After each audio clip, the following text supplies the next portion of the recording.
Hello friends, episode start करने से पहले हमारे चैनल एनिमी क्रिएशन को सब्सक्राइब कर लें और नोटिफिकेशन बेल को भी प्रेस कर लें।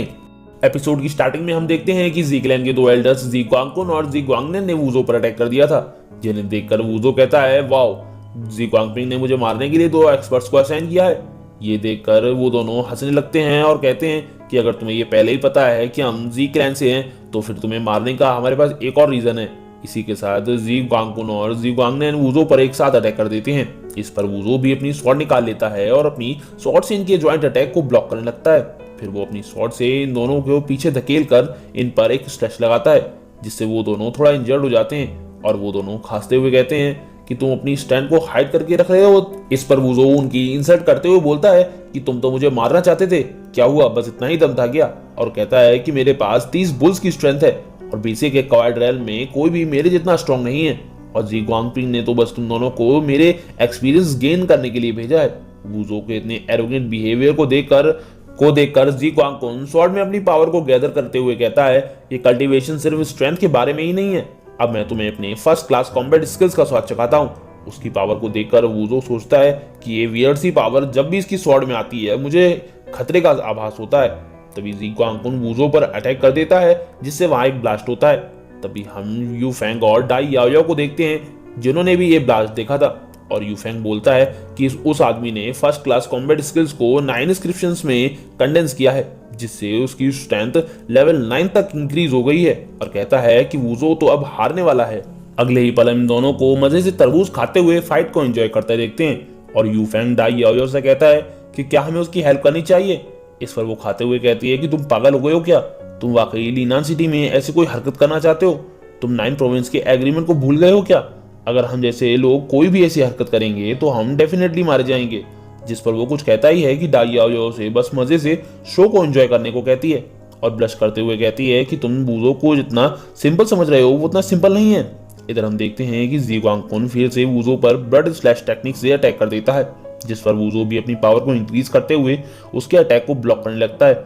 और उनकी स्वॉर्ड के आपस में टकराने से इतनी पावरफुल शॉकवेव जनरेट होती है, जिससे जी ग्वांगनेन भी दूर जा गिरता है। वूजो की इतनी पावर को देखकर यू फेंग भी शॉक हो जाता है, क्योंकि वूजो की पावर उसके ओपोनेंट की pure first class combat skill से मैच कर रही थी। जिस पर डाई याओयाओ कहती है कि मुझे बताने की जरूरत नहीं है, मुझे पता है कि ये स्वॉर्ड इंटेंट है। और फिर यू फेंग से पूछती है कि क्या अभी अभी तुमने उसकी स्वॉर्ड में स्वॉर्ड इंटेंट को नोटिस किया, जिस पर यू फेंग मना कर देता है। फिर हम जी ग्वांगकुन और वूजो को देखते हैं, जहां वूजो इंजर्ड हो चुका था और सोचता है कि वाकई first class combat skills amazing होती हैं। तभी जी ग्वांगनेन जी ग्वांगकुन को संभालता है, क्योंकि उसके मुंह से भी खून आने लगा था। जिस पर वो खुद को ठीक बताते हुए कहता है कि इसकी पावर को देखकर तो अब मैं और भी ज्यादा श्योर हो गया हूँ कि हमें इसे खत्म कर देना चाहिए। फिर वो दोनों वूजो को मारने के लिए उसकी तरफ एक साथ बढ़ जाते हैं। ये देखकर वूजो मुस्कुराता है और अपनी पावर रिलीज करते हुए लाइफ एंड डेथ की बैटल के लिए रेडी हो जाता है।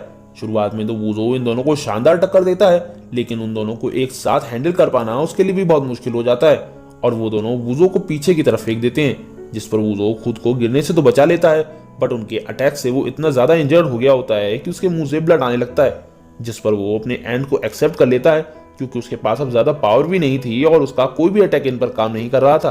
तभी जी क्लैन के वो दोनों एल्डर्स फिर से वूजो पर ज्वाइंट अटैक कर देते हैं। ये देखकर वो सोचता है कि आज उसका आखिरी दिन है, और मन ही मन में अपनी वाइफ क्विंग मो को गुड बाय करते हुए कहता है कि शायद मैं अपनी नेक्स्ट लाइफ में एक अच्छा हस्बैंड बन पाऊंगा।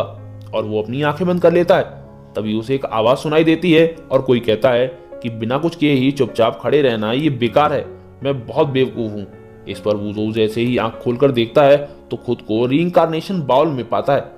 खुद को बाउल में देखकर वो कहता है कि मैं ये आंख कैसे आ गया हूँ। तभी उसके पीछे वही ओल्ड मैन अपीयर हो जाता है, जिसका ये बाउल था और जिसे हमने एपिसोड 1 में देखा था।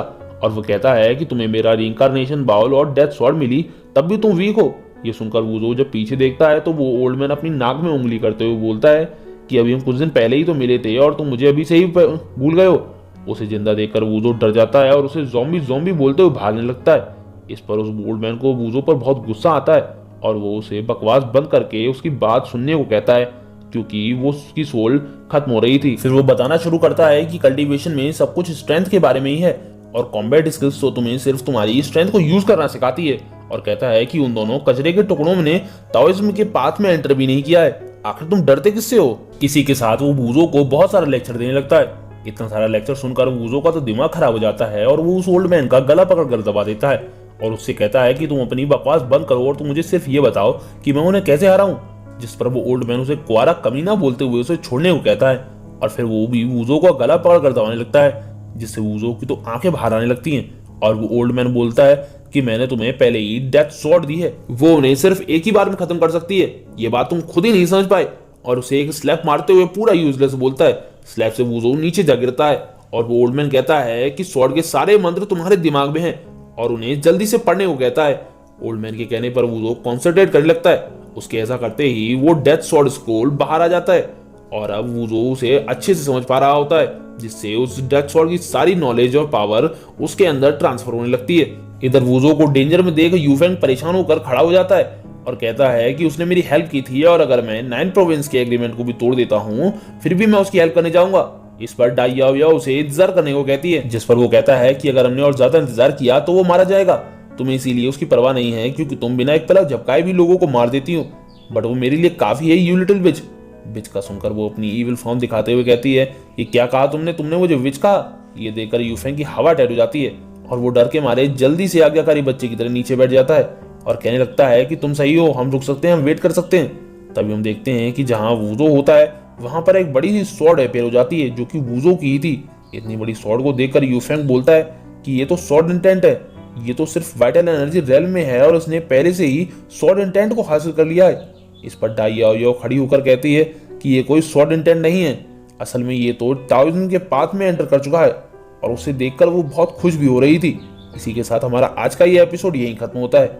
वीडियो पसंद आई हो तो लाइक शेयर और कमेंट करना ना भूलें। Thanks for watching.